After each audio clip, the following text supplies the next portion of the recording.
ছোট্ট বন্ধুরা নিশ্চয়ই সবাই ভালো আছো।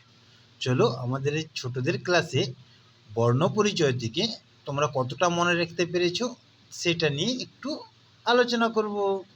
দেখো, একের দাগে কি আছে? শূন্য স্থান পূরণ করো, স্বরবর্ণ। এখানে কয়ের দাগে আছে দেখো অ, আ, তারপরে একটা ড্যাশ আছে, শূন্য স্থান আছে, তারপরে দীর্ঘই আছে। তাহলে মাঝখানে কি হবে বলো তো? হ্যাঁ, ঠিক বলেছ, হস্যই হবে। তারপরের দাগে দেখো, ক্ষয়ের দাগে দেখো হস্য, মাঝখানে গ্যাপ আছে, আবার রি আছে, তাহলে ওইখানে কি হবে? হস্য দীর্ঘ। বয়ের দাগে বলো তো তোমরা কে করতে পারবে? এ, তারপরে কিছু নেই, তারপরে ও আছে। হ্যাঁ, এ ওই, ঠিক, একদম ঠিক, একদম ঠিক। আচ্ছা, ঘয়ের দাগেরটা কিন্তু আমি বলবো না। অ, কিছু নেই, হস্যই।